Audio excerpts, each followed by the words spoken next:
welcome everybody. We'll just give everyone a couple minutes to get settle in here. Super excited about the webinar that we have today. Al, Rick, Josh, Jason, you all ready? We are ready. Yeah. Awesome. Oh, yeah.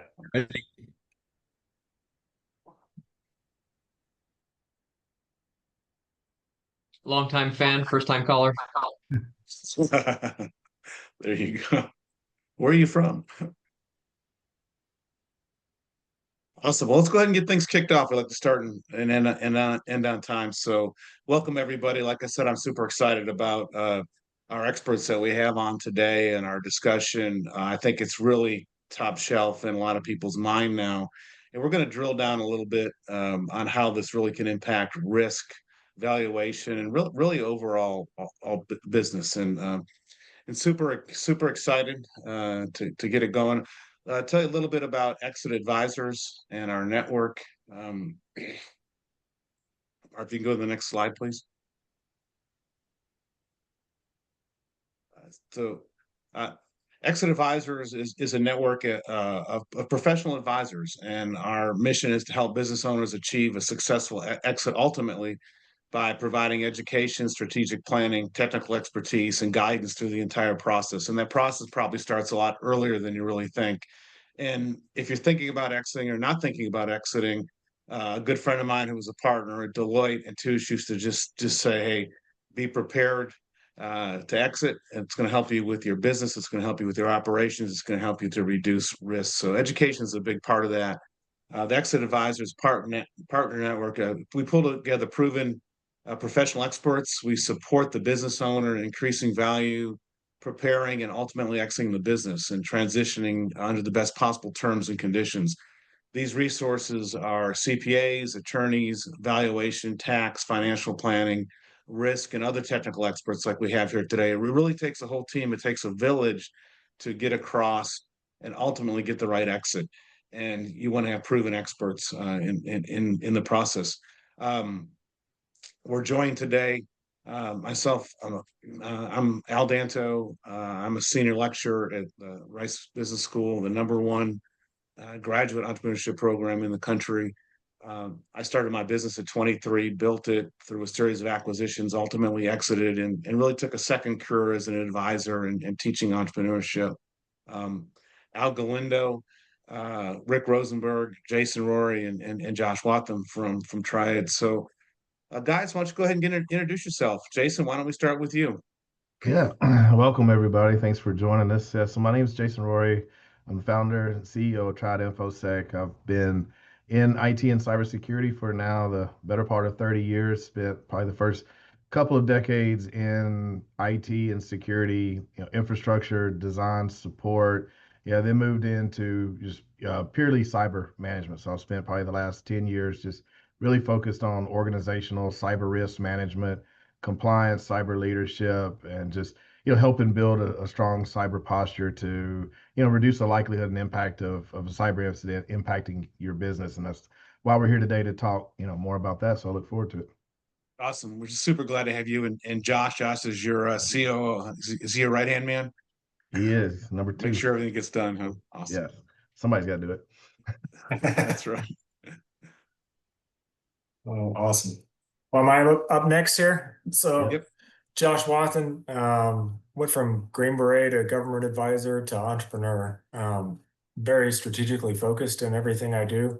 Ultimately looking for innovations. And that's kind of how we went from, a fractional CISO effort and a cyber compliance effort into what does due diligence really look like? We see this as a space for a lot of innovation, as well as standardization in the market space. So happy to be here and help however I can help. Thanks for having me. And then Rick, I'm going from the bottom up on my screen. So Rick Rosenberg, great to have you here. I mean, you're gonna, there's one thing when there's a problem, right? There's a threat, but how do you mitigate that threat and really help to neutralize it? So Rick's gonna talk about that. Yeah, Rick Rosenberry. I'm an insurance broker and risk manager with Elliott Powell, Bain & Baker, or EPB&B. I specialize in cyber and regulated industries. I spoke recently at the American Bar Association for their government contracts practice.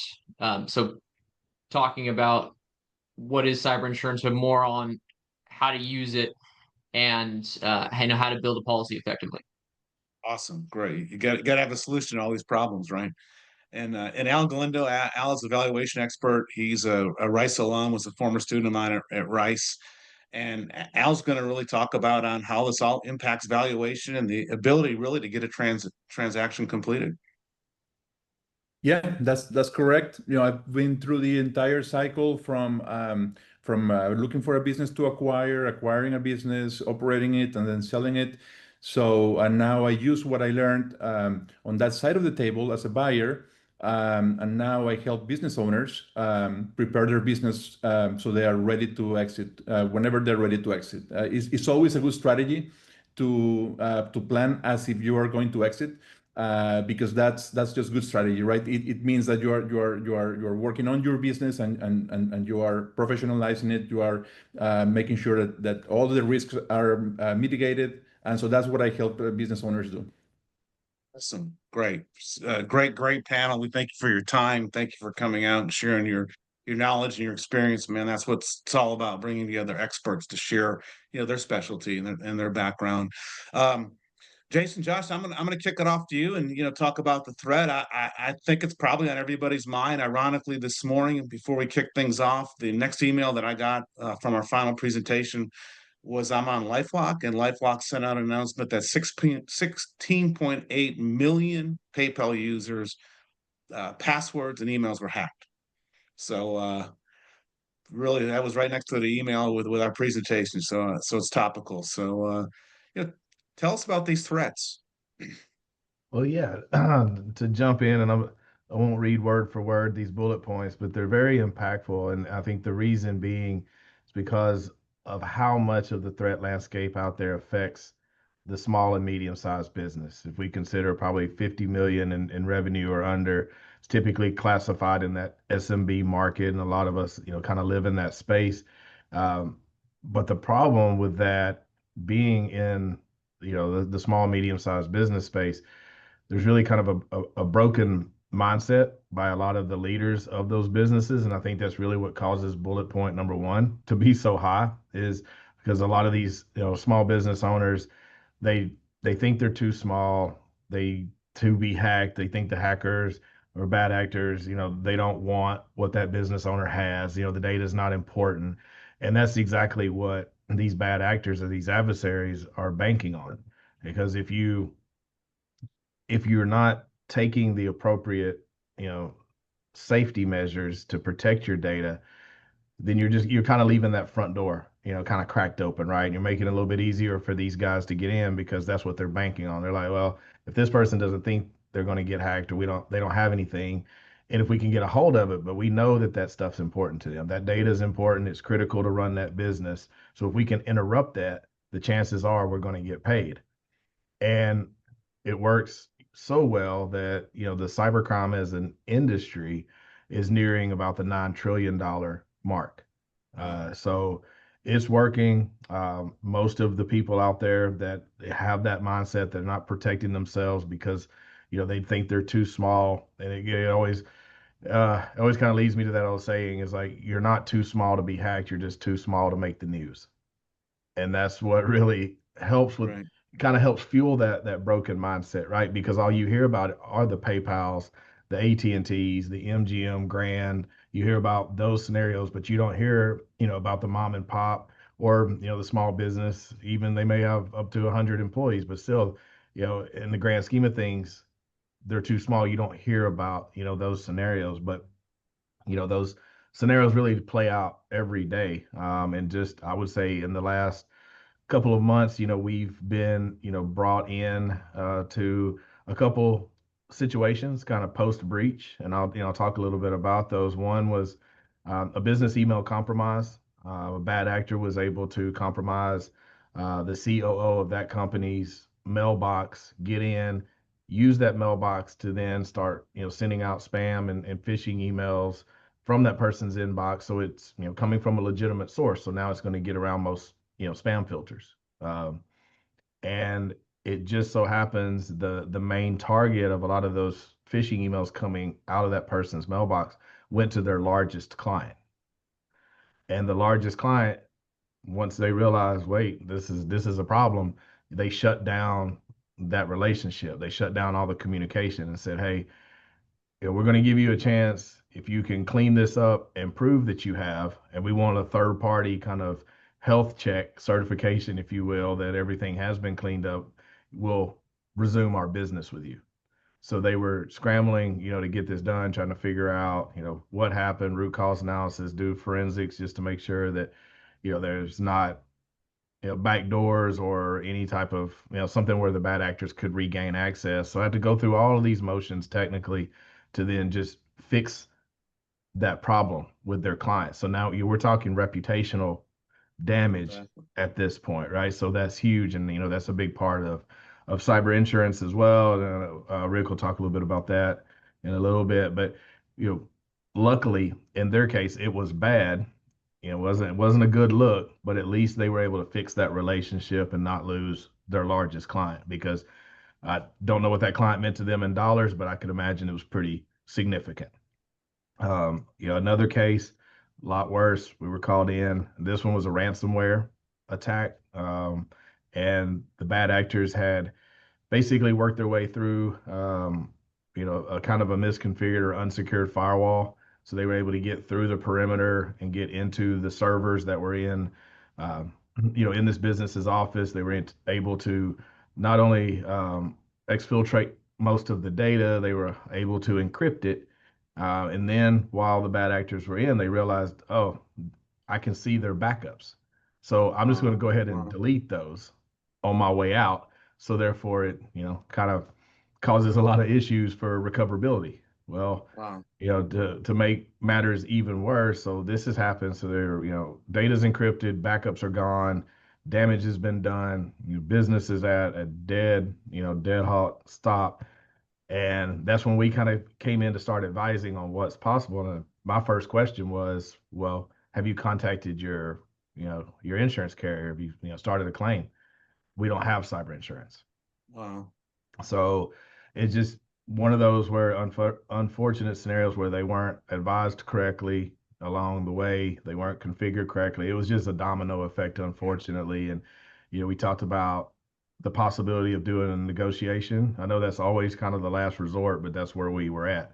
But with no insurance, anything that you negotiated with the bad actor or any of the recovery expenses that would follow, were all out of pocket. And unless you have, a good pile of cash laying around, then you can't, fund these recovery efforts. So, the most unfortunate thing happened in that case. She closed her doors and went out of business. I guess, Jason, part of this is never going to happen to me, right? And what I've heard is that everyone's always knocking on that door trying to get in. It just takes Yeah. one little crack, right? I mean, we get them It in really Rice. We does. get these phishing attacks that are from internal within Rice. Someone's selling, they're moving and they're selling something. Simple as that.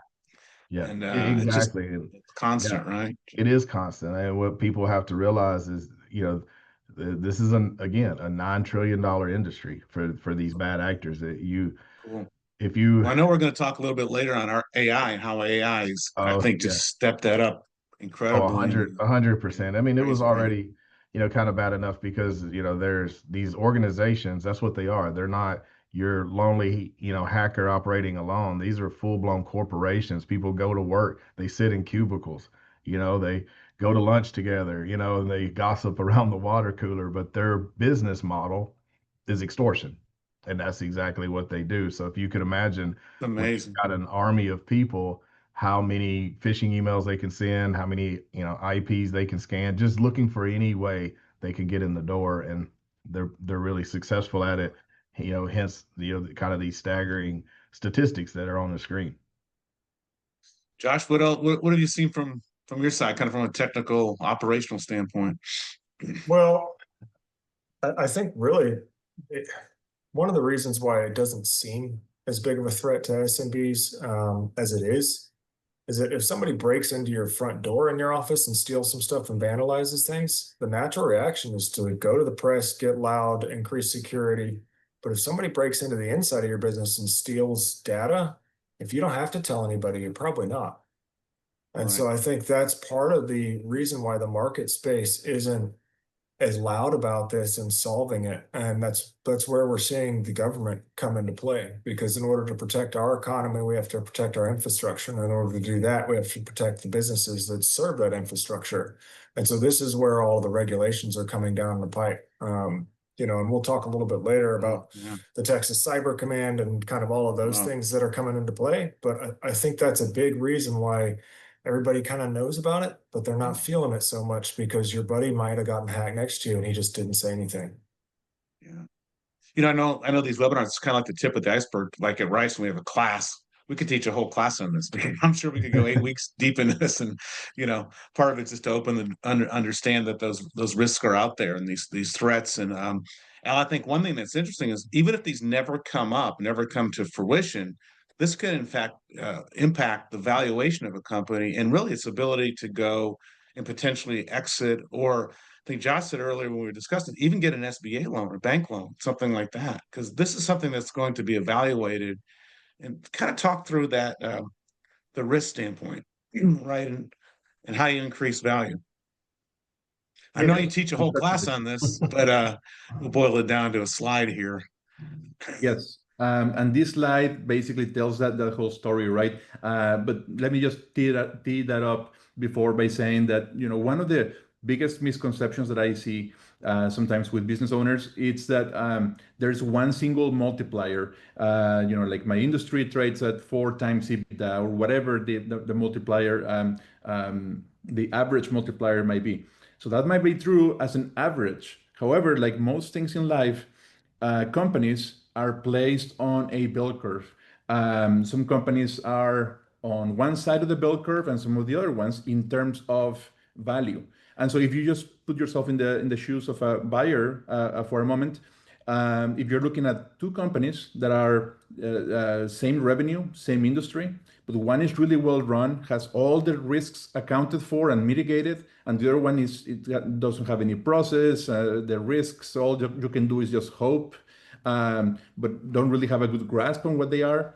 Of course, you're going to pay more for the first company. And so so the market of businesses agree, because what this represents, this bell curve, is transaction prices. So some companies in the same industry might sell in this representative bell curve 2 times EBITDA. Another one might be valued at 4 times EBITDA, right? Top quartile versus lower quartile. So what is the difference? What pushes one company towards the lower quartile or the top quartile is risk. So Al, let me jump in there. So what you're talking about is companies with the exact same cash flow. So a business with $1 million in cash flow might be valued at the low end $2 million, or it could be valued at the high end $4 million, and that difference is risk and where they stand in the market, right? Exactly, absolutely. And further, it's not only valuation that can be affected. It's also, in the event of a transaction, it's also terms, for example, where a buyer might demand some protections or a bigger escrow or a clawback. It can be also post-close liabilities, whereas an owner sometimes might not be able to achieve a clean cut, right? Where some liabilities might extend because the buyer might need some assurances to deal with some unmitigated risks. So that's also a risk. And then also the certainty to close, because a process to close, the due diligence process, it's a long process that's also tiresome and it can be stressful. And any uncertainties just add more friction to the process and adds uncertainty to the close. So exactly. And I get the later in the game that pops up, the less leverage you have against a buyer or a lender or an investor, correct? exactly. Yeah. Awesome. So we've talked about the threats, we've talked about the impact. Rick, you get to follow it all up with the solution. So no pressure. But what can you do to really mitigate and you can never eliminate risk completely, right? But how do you take it from a risk that's really going to have an impact and a potential threat to maybe something you can sleep good at night with, right? Awesome. Next slide, please. So yeah, so as a seller, you're going to be making representations and warranties about all these aspects of your business, what creates that value. And a cyber event can impact, one or all of these areas. Next slide. So depending on your profit margin, that's going to dictate how much you need to make in order to make up for a loss. So a company with 10 million plus revenue, the average uncovered claim amount is about 1.2 million if they have a $1 million policy.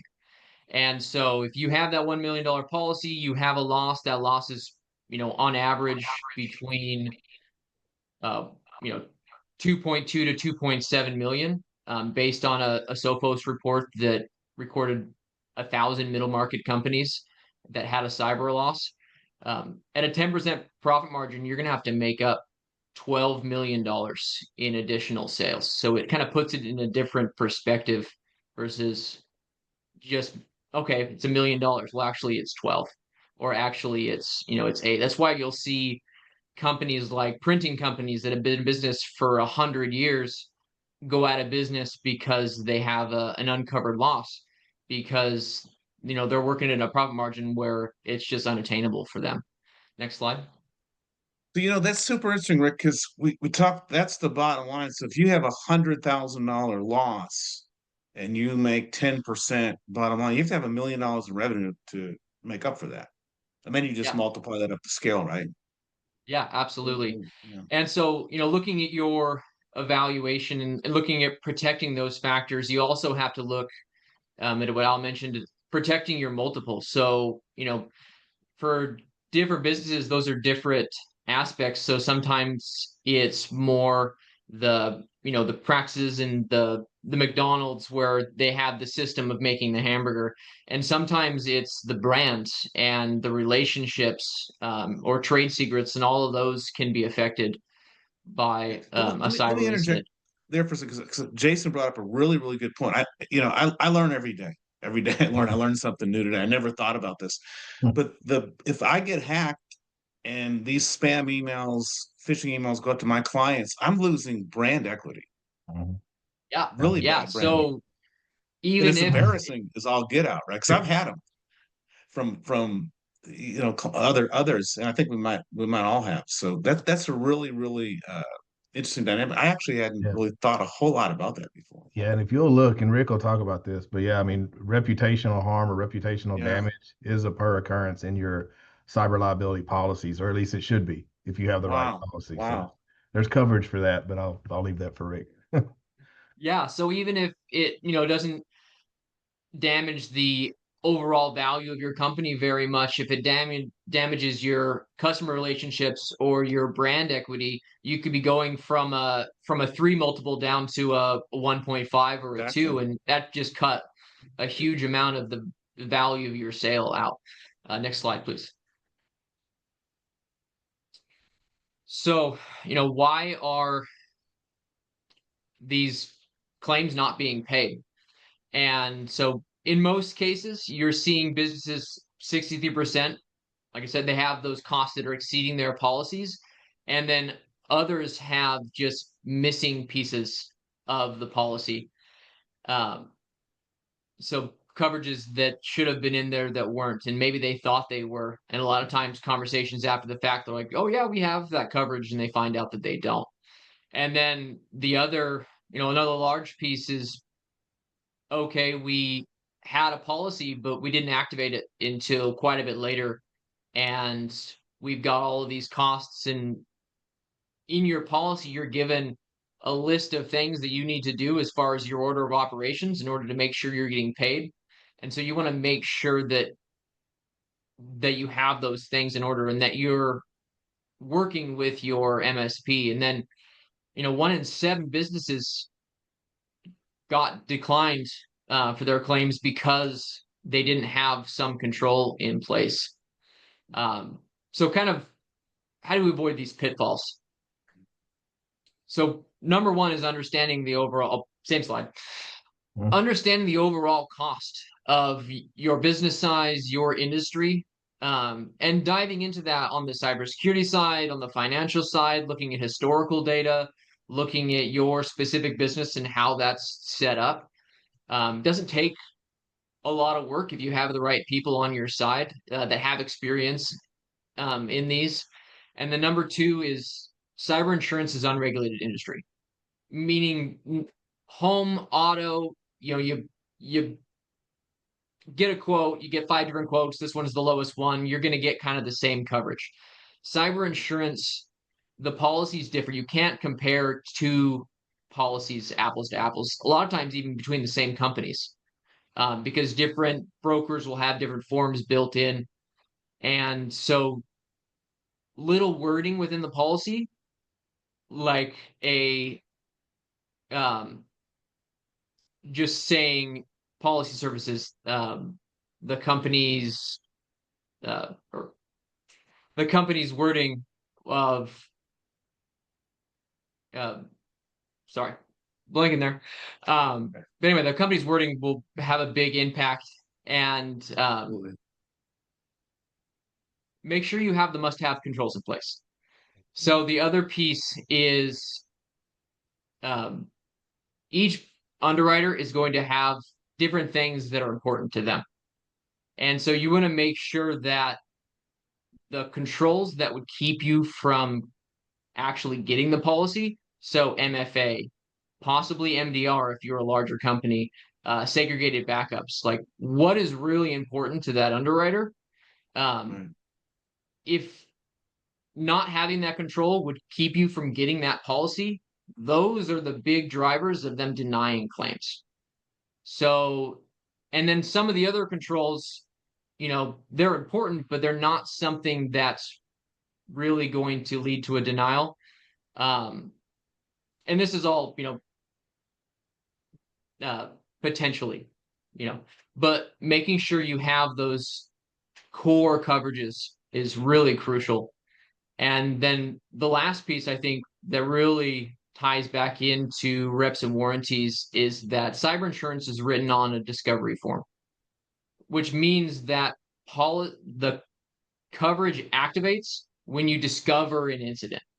And so before you go into the process of having someone go through and check for risks and really get you up to that next level, before you get into that M&A piece, if you haven't had a loss to date, getting a super strong policy before you jump into that will really help you, because if you haven't discovered it within your system, then even if you go through a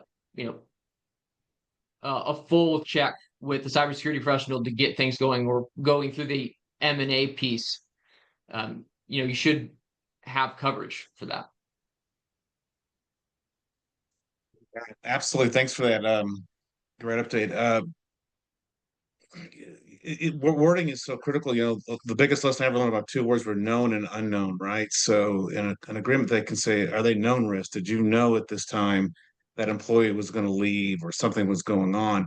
If that says unknown in that contract, you're responsible for it, even if you didn't know it. So words and agreements are super important. Jason, Josh, you want to talk maybe a little bit on some of this legislation that's going on? Yeah. Essentially, cybersecurity is driving some of this legislation. The insurance is driving some of the legislation. So what we see typically is, we do SOC 2 Type 2 audits, which is essentially a framework alignment for cybersecurity policies and practices in a business. The reason I say insurance is driving that is insurance for these larger firms have already, for the most part, required them to get SOC 2 Type 2 certified. And now they're saying your vendors need it as well, because the vendors of these bigger businesses are now the biggest vulnerability. And you've got some other big pieces of the pie. If you look at the DoD contracting, if you're in federal contracts, CMMC is getting ready to come down the pipe hard. And that's a no joke framework. It's roughly 110 framework line items, 350-ish controls, and it's a go, no go, which means there is no, you got an A+ or a B+ and you pass. You miss one of those critical controls and you get to go back to go and start playing the game again. Call an auditor back out when you're ready. So that's where we've come in quite a bit. Is we're essentially an assurance to give the best possible chance of success for all of these things. And to the point that Jason even has his auditor's certification. So we're not doing audits currently, but at least that way he understands what the auditor is going to look for exactly. If you focus in on Texas, the three most recent things that came down, they just authorized civil penalties for the HIPAA. Anybody that's HIPAA compliant, if you're out of compliance in regards to cyber, you now can start getting fined. The state can start going after you. And then you've got these two big boys here, Senate Bill 2610 and HB 150. Senate Bill 2610 essentially says if you're a small to medium-sized business, you now have to start aligning to a certain framework. So no longer is this a do your best methodology. The government's starting to say, here's the clear steps that you need to follow.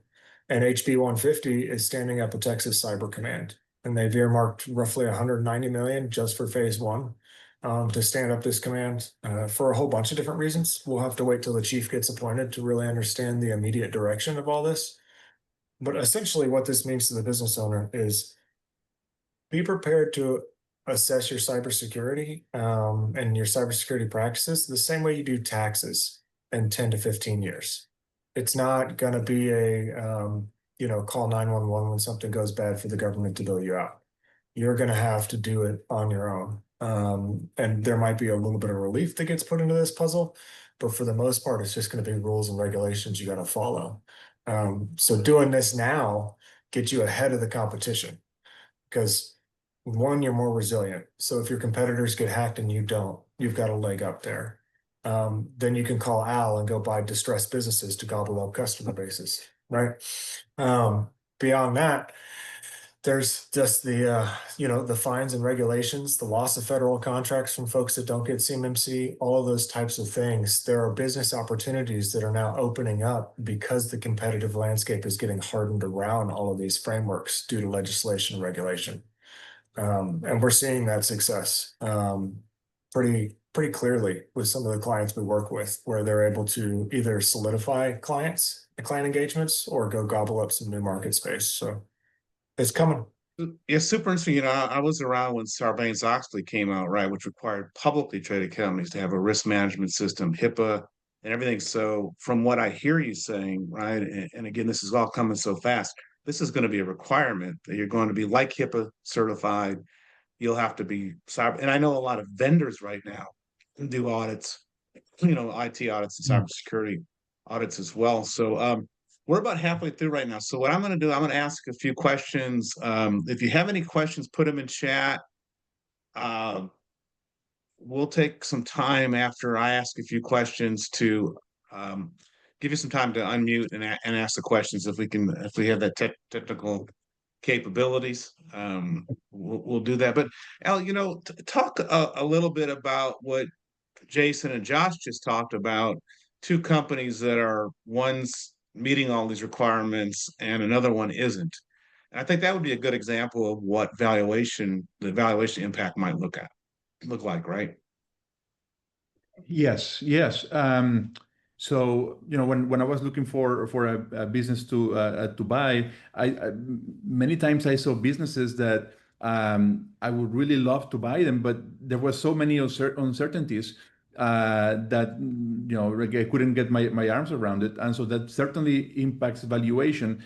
The other thing that sometimes owners don't realize is that even if I am not thinking about a particular risk, even if in this case, for example, one might think, okay, what if I'm dealing with an owner that's not really too focused on cybersecurity and that risk is not in his mind?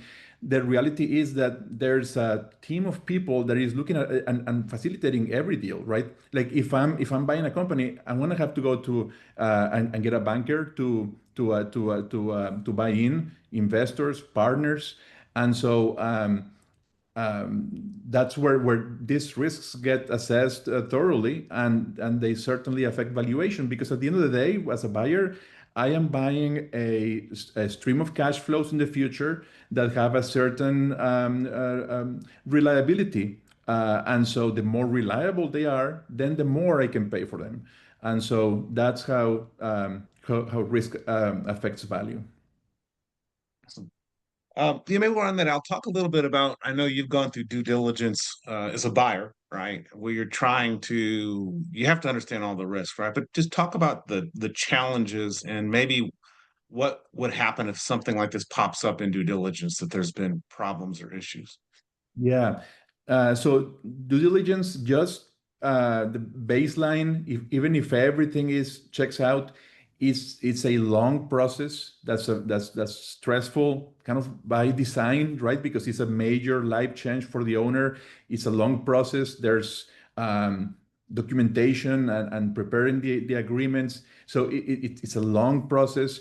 And so any single thing that just that gets added to that, any friction that gets added, any issues, any things that were found that were not disclosed, any additional risks, it just adds more and more complexity and difficulty to that process, right? And so all that friction, there's a point where there's also loss of confidence from the other side of the table, right? When things come up that hadn't been disclosed, for example, and so the certainty to close really gets reduced as things are uncovered, and so the more risks that there are, even if they're disclosed, right, they're still something that will need to be dealt with somehow, right? With terms, with price reductions. So certainly, cybersecurity risk is one of those risks that when they come up, then it makes the certainty to close a lot lower. Got it. Good. Hey, Rick, while we're on that subject, talk a little about reps and warranties. I don't think people really realize what a rep and warranty, in essence, it's the seller or whoever it is, the party that's representing something and giving a warranty, which is insurance, right? In essence.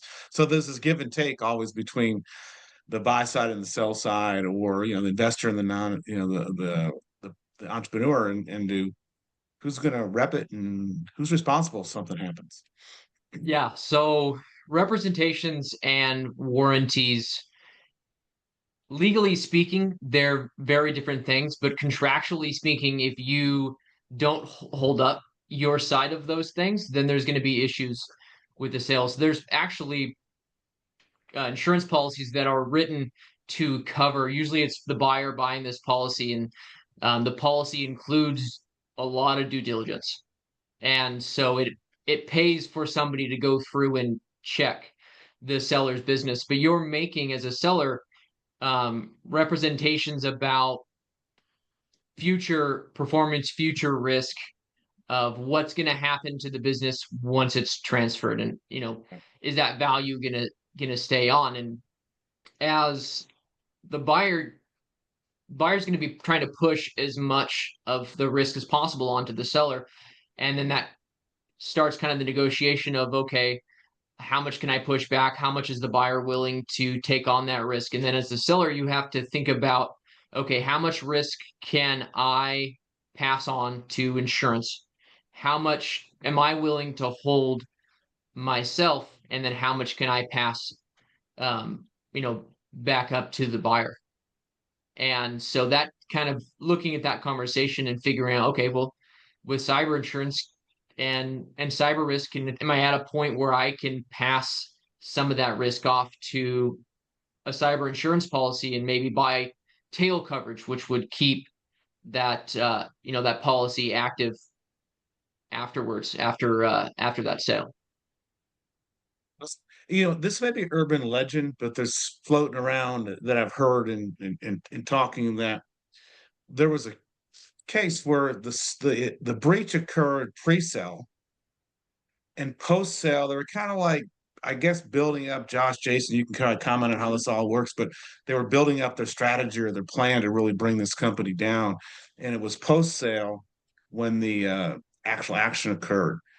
And the seller became responsible or was looped into it because the breach occurred pre-sale, but the action occurred post-sale.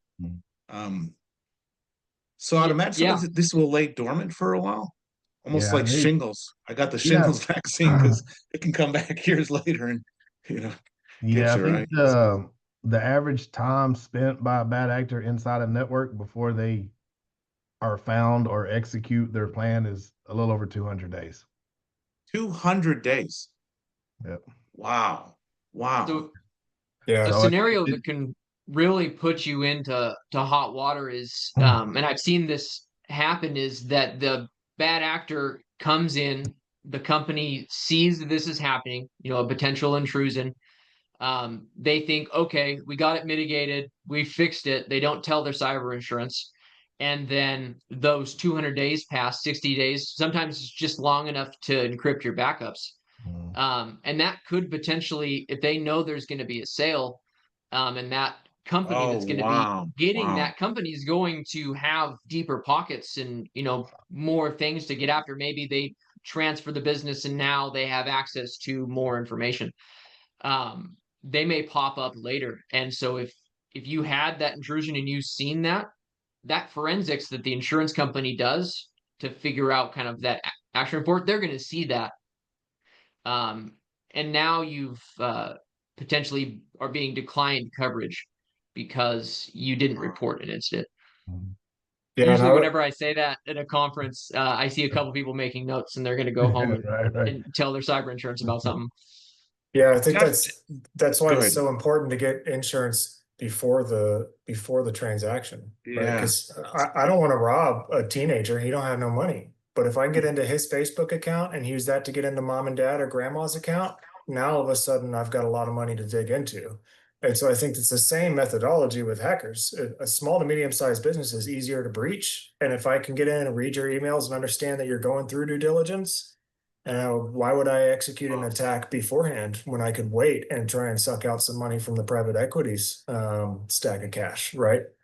Mm. Yeah, and knowing the difference between putting your insurance company on notice and filing a claim and how that impacts. You want to put them on notice if you have anything that could potentially turn into an incident downstream, and that helps you cover your bases.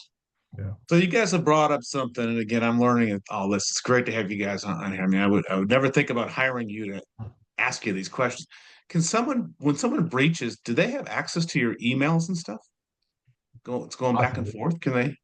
Yeah, I mean, depending on the type of breach, and one of the, ransomware is still one of the biggest next to wire fraud, which is typically email phishing scams. But, business email compromise, credential, theft, token theft to get around MFA, will land bad actors in email boxes. And from there, some will sit below the radar the best they can. I've seen it happen more times than I can count. I've even seen them set up an RSS feed in a mailbox to basically be able to monitor Wow. the incoming and outgoing email without being in the email box because it's just a thread of info being pushed over to a different platform that they can read.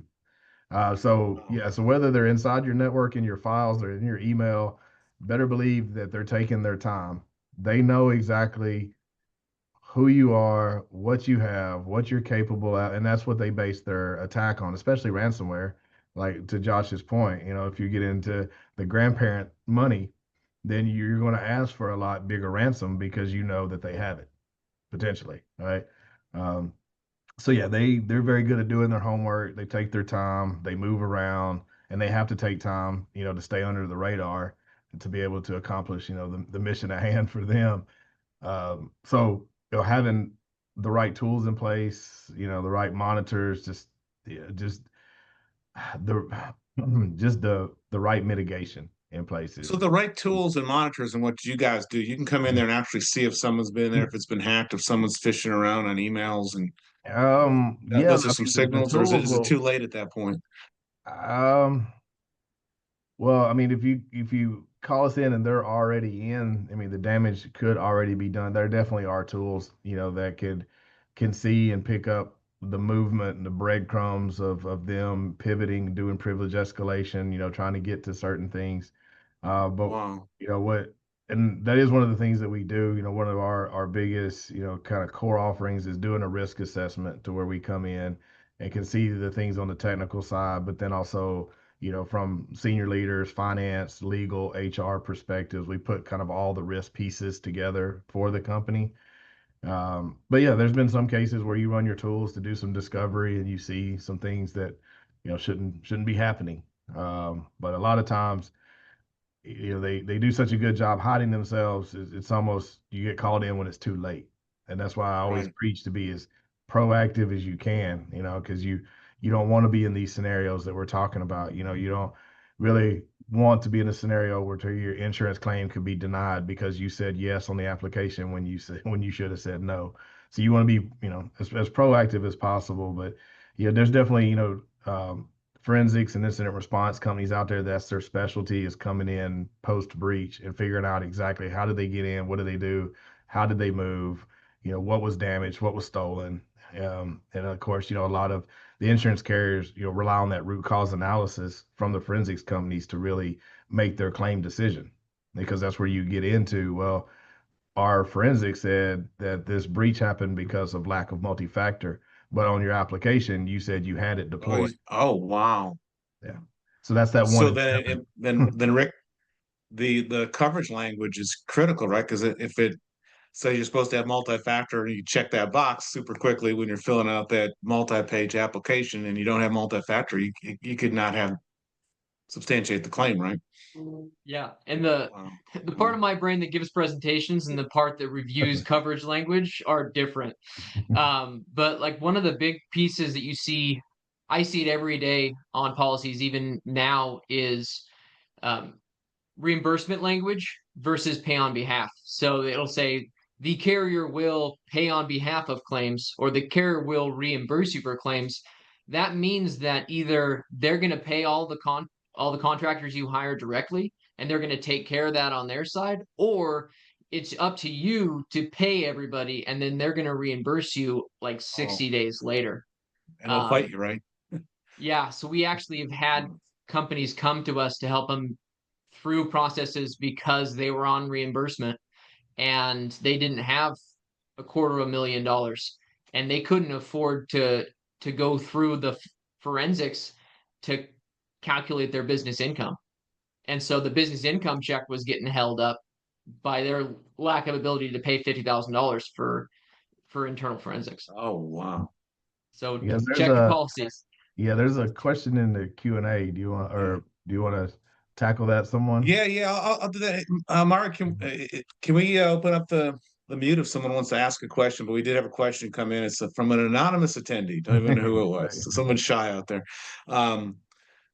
Could the company or organization be forced to disclose the cyber risk? Al, why don't you take that one, right? So, could they be forced to disclose that? Yeah, so that's an interesting question. The representations and warranties. Sometimes sellers don't understand this, but this is also to their benefit, right? When a seller discloses something and it's there, then after the fact, the buyer cannot come back and say, "Hey, you didn't tell me this," right? So when the seller do not disclose any of this, then that is something that opens up a liability for him or her afterwards because he didn't disclose it. Wow. Yeah, and to add on to that, depending on the type of industry, if they're in a regulated market, then they're subject to the compliance regulations to report breaches. And if they don't, then you can get fined for that. So Reps and warranties policy may reimburse the buyer for some of those potential losses, but is that insurance company to now come subrogate to you and try to get that money back? So I think that digs into this complexity of it, right? Because if you're asked to disclose something, you have to disclose it. And again, if you say, "The best of my knowledge, we did," or they say, "Hey, any unknown or unknown," and you don't disclose that. If you don't disclose it, it's misrepresentation, and Yeah, wholesale I company would knows, I would right? say And that if most companies don't know their cyber risk. yeah, So like it's not a matter of forcing you to disclose what you may not know, but saying, "Hey, we're going to take a look under the hood at what does the entire IT infrastructure look like what do the roles and responsibilities of the process owners look like, and how are those enforced across the company? So you may end up with a risk assessment that you didn't know you had unless you've got an advisor before you enter due diligence. Exactly. And sometimes these become deal killers because the seller will say, "Hey, I want the buyer to assume the risk post sale," and the seller will say, "I'm not going to assume any risk before and they can completely blow a deal up." Armando has a question. Can we unmute? Professor Danto, how are you? It's been a minute. Good. How are you? Doing well. So yeah, just super interesting. So also a former student, graduated in 2020.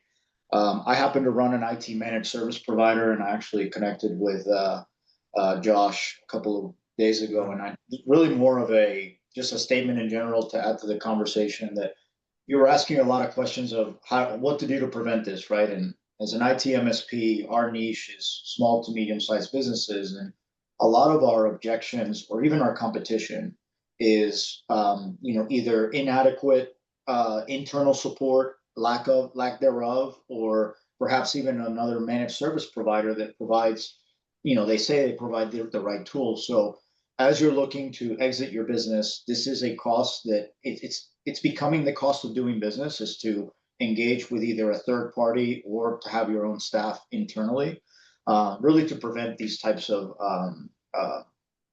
events, right? Whether it's proactive network monitoring, network phishing and all that stuff. So part of what you're asking and what the conversation is about is not just compliance, but also ongoing maintenance. So really something that as you're looking to exit a business, which we're also private equity owned, so we've done a lot of valuations, even of MSPs themselves, right? We have a lot of experience in ensuring that we've got a solid framework to follow. So just a little bit of a plug there.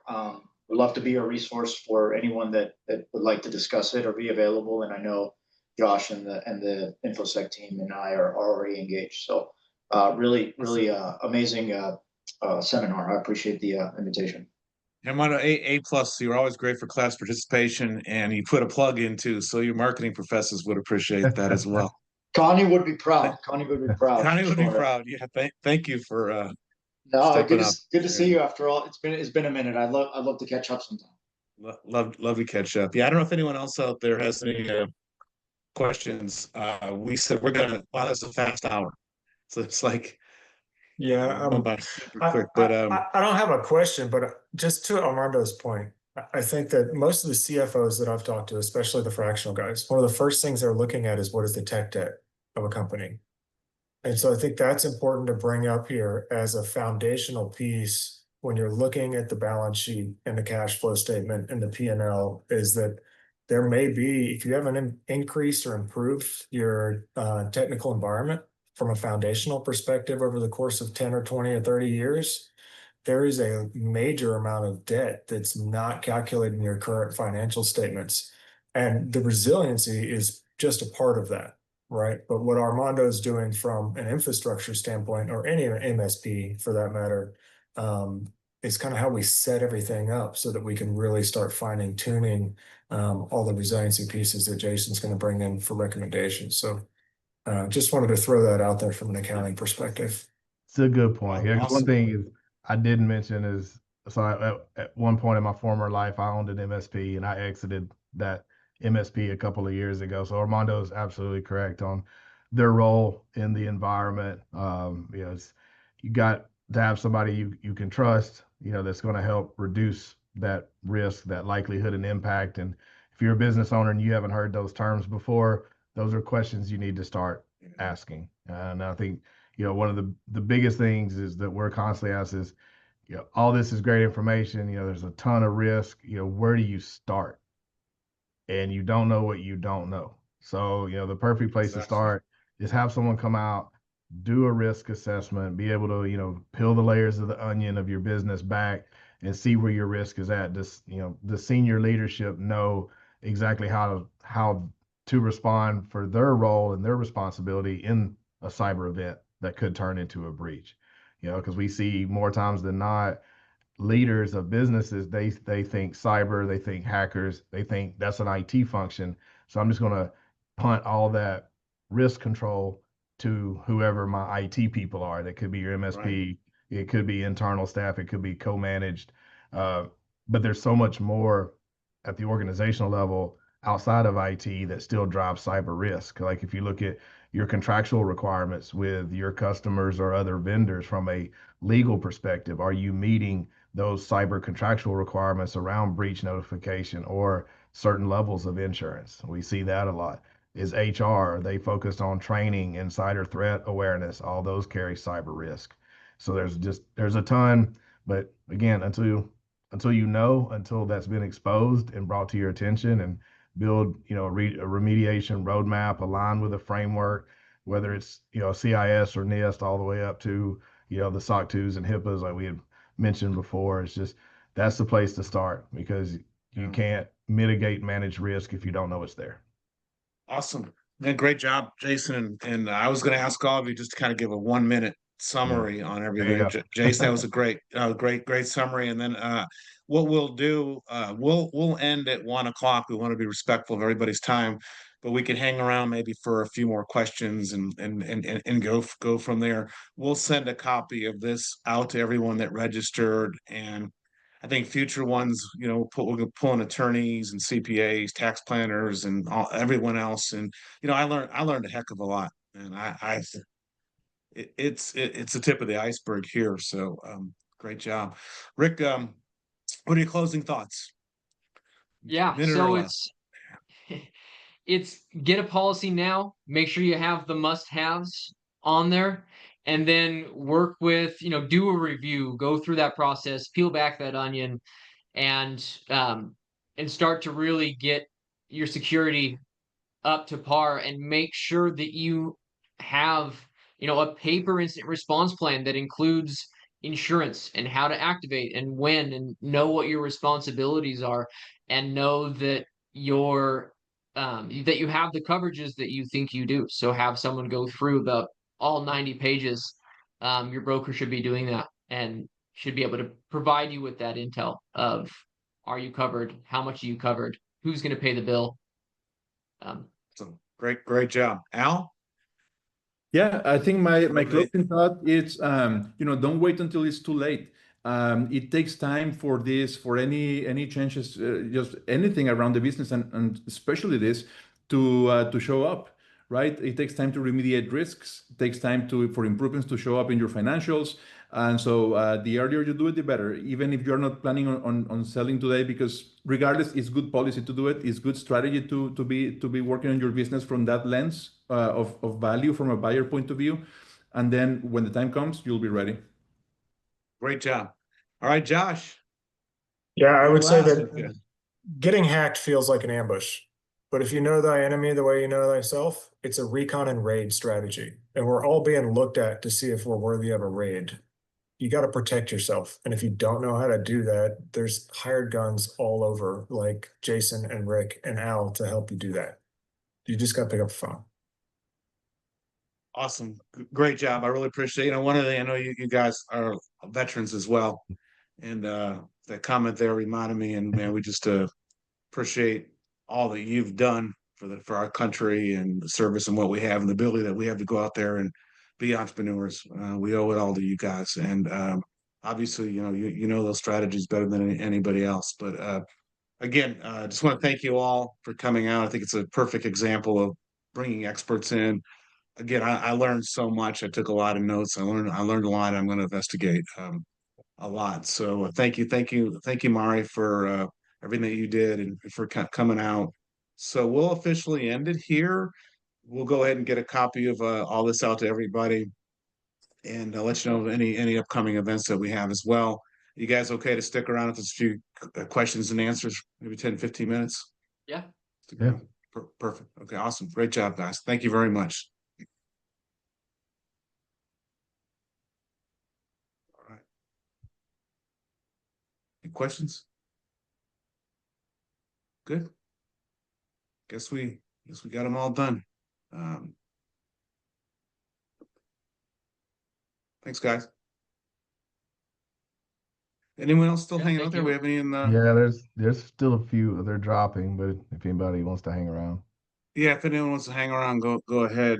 Man, as you guys are going through all this, I just had a lot of just thoughts coming up about these emails and what's happening once someone gets a Trojan horse in there and what you've seen. So definitely want to get us back out and get in maybe a client like we've talked about and just do a podcast on what's happened. Yeah. Yeah, I mean, we're trying to raise as much awareness as we can, and we'll kind of do the same thing when we reach out. Like right now, we're practically giving away tabletop exercises to go through and sit with senior leaders, sit with their IT representation, whatever that looks like, and go through, mocked up scenario, whether it be a business email compromise or a ransomware attack or maybe both, and just ensure that everybody knows their place and what their responsibilities are, and if they have insurance, because I talk a lot about insurance when I facilitate those tabletops. And first question is, do you have a policy? Some don't. I mean, believe it or not. But then, you got some that have inadequate coverage or, sub limits where they would really kind of put a chokehold on the fund. So we talk through all that. And it really, you come out the other end understanding a lot on how you would respond to an incident that could potentially cripple your business. Exactly. So It's great. Yeah. I mean, there's a procedure that I go through with working with my clients and working with their cybersecurity firm, especially if they haven't really had, maybe the one person in their office who had a little bit of IT knowledge has been running everything, and now they're trying to bring somebody else in. Is okay. Watch the tutorial about how to install MFA. Make sure you have a strong policy, and then bring someone in to do that check and go through those processes, and then Right. build a roadmap. You take that roadmap and you can talk with your insurance carrier and say, by the end of this year, this is where we want to be. And then you can actually get coverages because they know that you're going to improve. They want to retain that business. They'll give you coverages that they otherwise wouldn't with where you're at that point. And then you move to that point, and then at that renewal, you got a stronger policy, you got better coverages, and then you continue to work with your cybersecurity professional to move that goalpost forward. And then and whether you're going towards regulation or you're moving just towards overall lowest cost of risk, or making yourself more attractive to a buyer. Like I mean, Right. it's the same steps no matter what those goals are.